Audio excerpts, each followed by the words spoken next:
What's up, guys? Welcome back to the Comic Lads. I'm Thomas. I'm Merlin. Today, we're going to be moving away from Spider-Man for the foreseeable future. For the entire month of December, we are going to be Bat-themed. Bat-sember. Bat-sember. We're going to be talking about all things Batman. So today, we're going to be talking about our 5 favorite episodes of Batman the Animated Series. Let's get straight into it. So there's 5. Yeah. However, there are a few honorable mentions. You know, this is a show that spans how many episodes? Like 100, you said? Yeah, like, I think well over 100, not well over 100, but like right around 100, maybe like 110 or something. Yeah, and with that many episodes and each of them being pretty good, like there's not a lot of misses with this show. There's maybe like 3 episodes that I would even say are like bad. Yeah. They're not even that bad. They're just like, meh. Condensing that all into 5 is obviously our 5 favorites is a big task. So we do have a few honorable mentions that didn't quite make the list, but we definitely had, you know, thrown in the air debating on where their placement would be if they were to fit into it. But the first one is a classic. This is, I think, the episode that people think about when they think of the Joker in the animated series. Yeah. It is the Laughing Fish episode. What a ridiculous banger, dude. So good. I love this episode so much. It's such a great way for them to take like the stupidest idea ever I know. and make it so creepy and cool. So basically the plot is that Joker introduces his laughing gas kind of toxin into like Gotham Harbor, and he makes all the fish have his like distinct grin. Yeah. And his goal is to Trademark.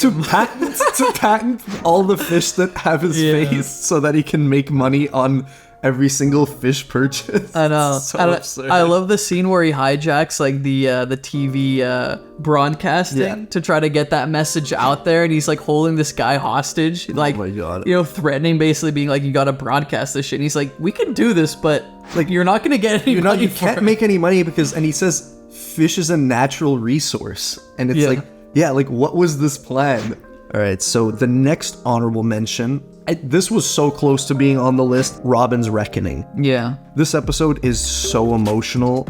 It's basically about Robin's origin when he was a kid in the circus. Dude, when he leaves the circus after his parents die, and like all the clowns and like the circus people are waving at, dude, I cry every time. It's absurd. And it's so nicely done too, how they showcase the parents' death, but without like explicitly seeing them. You just see like the shadows of them on the trapeze. And then all you see is the broken rope. Exactly, and you just see him and his reaction, and it's just like it's so heartbreaking. Is that the only time that we see young Robin though? Ever. Only time. Yeah, and then he's like a college student for the rest of the show. Well, and that's the thing. We see like young Robin, but he's not even Robin in the episode. Yeah. He's just Dick Grayson. Yeah. And it's so cool, and you get to go on this like adventure with him as he leaves Bruce's house after Bruce adopts him, and he goes on his own to try and track down his parents' killer, Tony Zuko. And he's just like a little kid in Gotham, and he has to fend for himself against these like grimy mobsters and these like alleyways. And he's like avoiding Batman, who's also looking for Tony Zuko at the same time. Yeah. What an episode, dude. Okay, the final honorable mention. This was another one that, again, came very, very close to making the list. It is Read My Lips. This is the first appearance of Ventriloquist in the animated universe. One thing that I really like about this episode is that for the whole episode, Batman's trying to piece together who this crime boss is. And he keeps seeing like shadows of Scarface, you know, in action. Yeah. And you think like, okay, who is this little like gangster, you know, mobster? But it's revealed to actually be the ventriloquist, basically having like a mental breakdown in front of him. And I love the twist at the end where Batman convinces the Scarface persona that the ventriloquist is the one that double crosses him. By using ventriloquism himself. Exactly. So sick. It's so ridiculous, but they make it so creepy. Yeah, and I think also like so many of the animated series episodes like deal with like the bad sides of mental health. Yeah. And I feel like this one does it in a really kind of unique way where like Two-Face, for example, he has 2 different personas, but you don't see them like directly clash with each other like to each other's detriment. But in this one they really do, and they kind of you know pit those 2 personalities together, and then they end the episode. Isn't he in Arkham Asylum? And he's like being rehabilitated, but then like the He's camera carving like, a new Scarface head. It's like pans what over the and he's hell? like carving it. Yeah. And it's just so creepy. And he that one shot, he like puts the scar into his eye. And It's ridiculous. It's just such a good episode. Really underrated. Alrighty. let's get into the actual All list. right. Because we could actually talk about this show for like 4 hours. Agreed. Top 5 Batman the Animated Series episodes. Also, be sure to let us know what your guys' favorite episodes are if you've seen the show. If you haven't seen the show, go watch it and come back and watch us. Number 5, we got Almost Got Him. Now, there might be people that are like, what the fuck? This isn't number 1? It's an incredible episode. Really good. It's really good. But I think the other ones in our list overshadow it slightly. They're just a little deeper. You know? Yeah, they are a little deeper, and they're more character studies, I think, some of the other ones. I think one thing that this episode does really well, that actually this whole show does really well also, is that it's obviously a Batman-centered show, but not every episode is told from the perspective of Batman. No. And I think this episode, if you guys have seen it, just a little rundown, it involves all of Batman's greatest rogues gallery sitting around a table in like some kind of bar. Yeah. And they're all talking about how all of their scenarios where they almost got the upper hand on Batman, and they're all discussing the different ways of how they almost got him. You know, they almost nailed him to the wall, almost killed him. And I think just seeing that whole episode from their perspective and kind of like frustratingly telling these stories of just barely being able to grab him, have been really, really unique and cool. Yeah, while they're having drinks and like playing cards, it's so much fun. And it's just like they're boys. And it makes me so happy because like these are all like horrific people, like really gnarly individuals. I know. But you never see that really anymore. You never see just like a quiet story about the camaraderie of the villains. It's so fun. It kind of frames it almost like they've done their 9 to 5 and they're just like winding down in a pub, you know, grabbing some drinks. Yeah, it's so much fun. The villains that are at the table, it's Joker, Penguin, Two-Face, Poison Ivy, and Killer Croc. Yeah.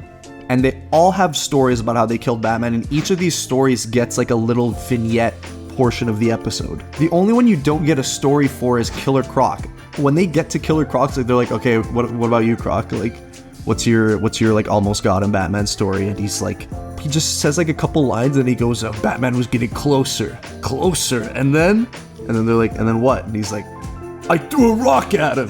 And they're all just like, that sucked. At the end of the episode, it's revealed Batman has been impersonating Killer Croc this whole time. And it's actually a huge GCPD bust. Really great episode. What a fucking phenomenal episode. Okay, so number 4 on the list. Oh, and slight disclaimer, guys. Yeah. Some of these are 2-part episodes that we've grouped as one. It counts as one. It has to, you know what I mean? Feet of Clay follows Clayface, and it's kind of like an origin introduction to him in this animated series universe. So in this episode, we meet Matt Hagen, who is a really famous actor. He's had like a bunch of great roles in the past, but he kind of doesn't really show his face to anyone, and that's because he was in an accident and that left his face horribly disfigured. Yeah. And, you know, he doesn't want to just do horror pictures, as he says. And he's really struggling coming to terms with the fact that his career could be potentially over. You know, he's this very gorgeous movie star everyone looks up to and idolizes. And this is where we get an intro to Roland Daggett, who basically approaches him and says, you know, I got this miracle face cream called Renew Me. Renew You. And, oh, fuck. No, you're kidding. Renew Me. Renew You. Renew You. Yeah. It's called Renew You. Basically, once you apply it to your skin, lets you mold your skin or your face to look however you want. And he uses the cream to make himself look like he used to. But he's running out of it. And the way he's been getting this cream, the Daggett doesn't just give it to him out of the kindness of his heart. He makes him kind of a mob enforcer, and he makes him do like these shitty favors for him. Once he runs out of the face cream, he needs to get more, but he doesn't want to keep doing all this shitty stuff for Daggett. So he goes and he breaks into the facility that they make the cream in, but Daggett's guys interfere and they catch him, and they're basically gonna assassinate him. Oh, he wants the Renew You cream? Let's give him all he'll ever need. And they just take the whole vat and they just pour it down his throat and into his face. It's really disturbing. It's horrifying. All you see is the silhouette on the wall, but he's like... It's like a torture scene. It's for horrifying. Kids, yeah. Basically. And then they just dump him in his car. Yeah. And they think that he's dead. He's like the Hulk. Yeah, he's like the Hulk if he was sludge. Or like made of shit. Yeah, or clay.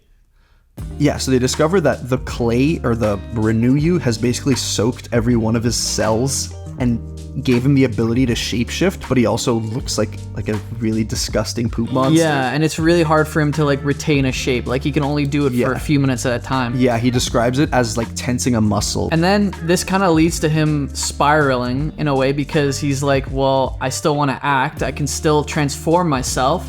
but it takes an enormous amount of concentration. In his mind, his life is over. He's not Matt Hagen anymore, and his only goal is to get revenge on Roland Daggett and to expose him. And he starts like yelling at Daggett while he's on stage, talking about the horrible side effects. Like, why don't you tell him how Renew You gets you hooked, and how once you have it, you can't stop having it because you need it. And like, he's like, why don't you tell them about me? And then he becomes Clayface, and it's just, oh, so good. Dude, can we talk about the animation? Okay, yeah. So there is one really cool thing about this show. It's not all animated by Warner Brothers. They contracted a few of the episodes to be made by actually Japanese animation studios. Straight away, if you've been watching a lot of the episodes prior to this one, just in order to get to this one, you'll know immediately that something feels like different about the animation and the quality. You're like, it's way better. Like, you're like, every shot is crisp. They like the storyboards are almost better too. It looks so clean. Every shot looks unique. Whenever Batman does come, I remember specifically there are a few scenes where he poses like an anime character. Yeah. You know what I mean? So dope. Where you can like catch if you have a bit of familiarity with Japanese animation. But one thing that's really cool is that they get into the kind of weird side of Japanese animation, because the final scene where Batman basically gets the upper hand and, you know, destroys Clayface is he locks him in this TV room, right? Yeah, it's like one of the broadcasting rooms. Yeah, it's like a broadcasting room where they show all the different screens and stuff. Yeah, and he pulls up all these different roles that Clayface has been in his acting career, and it kind of starts to like fuck with his mind, like his conscience is pulled in different directions, and the animation gets really creepy. Like, if I had seen this episode when I was like a 5-6-year-old, it's horrifying. It'd be over. It's like, so fucked up. Yeah. Because he starts like melting and like just convulsing, and like his arms start like changing size, and then at one point, once he stops transforming, I don't know if you remember, but like he stops shapeshifting for a second. He's just like breathing, but he doesn't look like Clayface or Matt Hagen anymore. He's just like hairless and bald and like bulging, and you're like, what? Exactly. That's some shit you would see in like Akira or some kind of Japanese animation. So that's one really cool standout feature with this episode. Yeah. Which obviously just helps accompany the awesome plot that has to go with it. Agreed. Our number 3 is Heart of Ice. Now, this episode is like peak Batman. Yeah. It doesn't make any sense. It's so good. I think this one is the one that won an Emmy Award.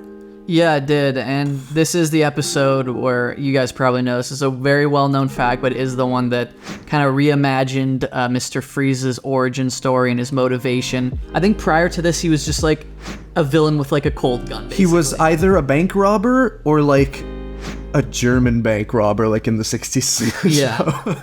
Exactly. So this reimagined his storyline is written by Paul Dini, who did a lot of reimagining of classic Batman rogue stories. One of the best Batman writers ever. Yeah, definitely. Not recognized enough. And this one, you know, cements Freeze's storyline with Nora, you know, his wife who's dying, who he's trying to save. All of his villain motivation basically comes from either trying to save her or trying to avenge her. Yeah. So just a little quick plot rundown of this episode. Centers on Victor Freeze, who was a scientist that worked for this company called Goth Corp. He was taking company funds that he shouldn't have been to help his wife, who was dying of a terminal disease, and he invented this like cryo chamber to keep her in stasis in while he was looking for a cure. And the CEO of Goth Corp, whose name is Ferris Boyle breaks into the lab and is outraged because Victor Freeze has been using his money for unauthorized experiments. A fight breaks out because they want to shut down the procedure or the cryo chamber that's keeping Nora alive.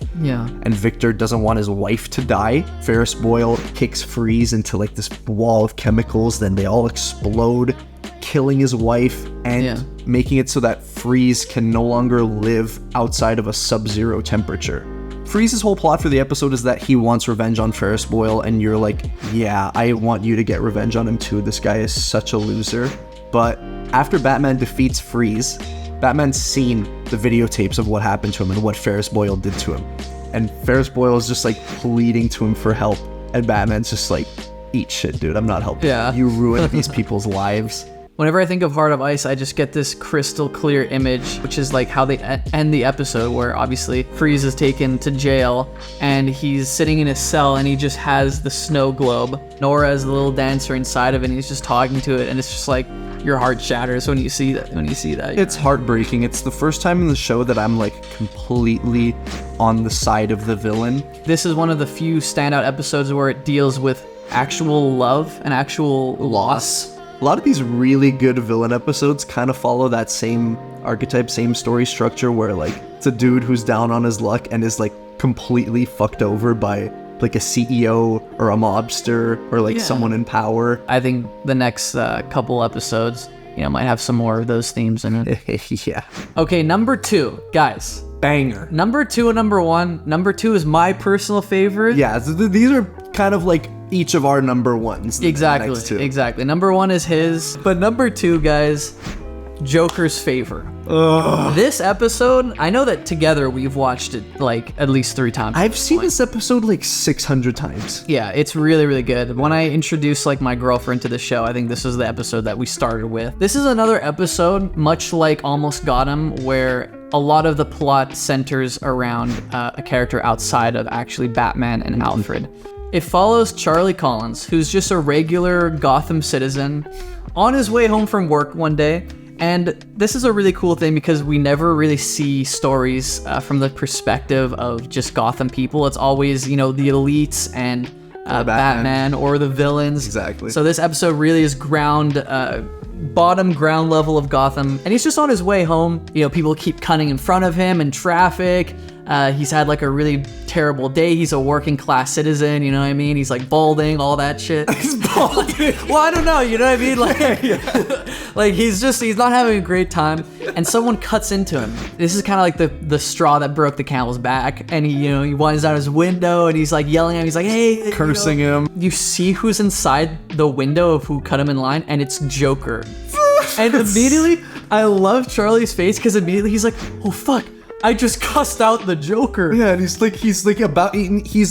his fist out, and it's almost like he's about to give him the finger, and then when he sees the Joker, he's like, oh. Yeah. And Joker just looks at him and just smiles, and you can just already see that the gears are turning in his head, in Joker's head. He's about to kill him, and Charlie's like, no, please, I'll do anything. And Joker's like, okay, anything? I'm gonna hold you to that. I'll be in contact. You better pick up that phone when I call. And he lets Charlie go. 2 years later. 2 fucking years. Charlie, obviously, after something like that, you run into like a homicidal maniac. He moves his whole family to Ohio. Exactly. He moves out. He's living in the suburbs. Yeah. But he gets a call. And it's Joker, and he's basically saying like, it's time. Hey, Charlie, it's me. And he's like, you got a wrong number, man. My name's Don. And Joker's like, oh, no, I'm sure this is the right number. But he doesn't even know what Joker wants him to do. Joker's just like, come back to Gotham. It's time for you to do that favor. Joker's planning to attack this banquet that's it's honoring Commissioner Gordon's work as the commissioner. And he's basically going to assassinate all of them. He's going to bomb the place. And what he needs Charlie to do, hold the door, is to open a door for Harley Quinn to push in the cake that's gonna explode. Yeah. You watched me for like 2 years and like threatened my family to get me to open a door? And Joker's like, well, look at the size of the cake. Like, how do you expect her to open the door? Look at the size of that cake, man. So good. So he opens the door, and then he realizes that he can't let go. Joker put like an adhesive on the door, and he's stuck there. Oh, also, yeah, this is the episode that introduces Harley Quinn. Oh yeah, I was gonna bring that up after. This episode came up with Harley Quinn, who's like the 4th pillar of the DC universe now, basically. Like basically the most popular female superhero character. Literally. Yeah. And if your guys' experience with Harley Quinn's iteration is outside of the show, definitely give this a watch, because I feel like this show is the best she's ever been. It is. And it's just a really good introduction for her. Should we get into our favorite moment, maybe in like animated series history? This is by far the best scene. It always cracks me up when I think of this scene. It's so good. Batman saves Charlie. He saves everyone. Like, he gets the bomb out of the building. It explodes. Nobody's harmed. And Joker's just leaving. And Charlie corners him in an alley. And he's like, hold it right there. And Joker's like, get the fuck out of here, dude. I'm getting out of here. And he decks Joker. There's something so fucking funny about Joker going like, you're crazy. What the fuck? Yeah. So good. And he's so scared that he actually ends up calling for Batman in this iconic line. He goes like, look, Charlie, you've had a busy day. All this running around, all this excitement with Batman! Stop! You're crazy! Batman! And Batman ends up, showing up, but it was all just a bluff from Charlie. A plot like this could only work in a cartoon like this. Yeah, definitely. Because, like, comic Joker would never, even if all this played exactly like it would in a comic, like, Joker would just go and kill him I know. after. I was literally thinking that as we were talking about it. I was like, this would not work in a comic. No. He would just fucking, like, slit his throat or something. You know what I mean? Absolutely. Yeah. And that's why it's so cool. You get these stories in the show that you can never get anywhere else. Definitely. And that's why it's so special. There's a really fine balancing act between serious and dark tones, but also having those humorous, childlike moments where no matter what age you are, you're gonna laugh at that scene. You know what I mean? It's the funniest shit ever. You have to clip it. Yeah. We've reached the number one. This is my personal favorite episode. It's a two-parter again. Two-Face. Two-Face. This two-parter follows Harvey Dent. He's Gotham's district attorney. Also, like, Bruce Wayne's best friend, I'm pretty sure. Yeah. Harvey also suffers from dissociative identity disorder. It's a really closely kept secret that he keeps close to his chest. He sees a therapist for it. Unlike the ventriloquist, though, one thing that you brought up that I think is so cool is that you actually see Harvey try his best to get this situation under control. It's not just like a situation where a character is completely helpless to this thing that creates their supervillain origin. Yeah. Throughout this two-parter, he's constantly going to the therapist. Everyone's trying to help him. His fiance wants him to get help. Bruce is asking him, like, is there anything I can do? Can I help you? Like, I can see that you're in trouble. I love that they set up Bruce as really close friends with Harvey. It's not like The Dark Knight where Batman is friends with Harvey. Yeah, it's like you see them go to dinner together. Bruce genuinely has Harvey's back throughout this episode, always, which makes the connection from his fall from grace so much more meaningful, because Batman is losing on the side of Two-Face, but Bruce is also losing on the side of Harvey. He's lost his best friend. Exactly. The Two-Face persona is brought about by Rupert Thorne, who's like the biggest mobster in Gotham. He's basically like Kingpin for Gotham. They threaten to expose his psychological file to the press, and that'll ruin his DA career or whatever. A huge fight breaks out. Batman's there. Harvey's chasing Rupert Thorne. He's like, "Give me that file!" Bullets hit these cables, these electrical cables that are sparking, and they land in this vat that looks like lava. Yeah. And it causes this explosion right next to Harvey, and it scars the whole left side of his body. And there's that one really great shot where they end episode 1 on, where you see this full transformation. He comes out of his hospital room.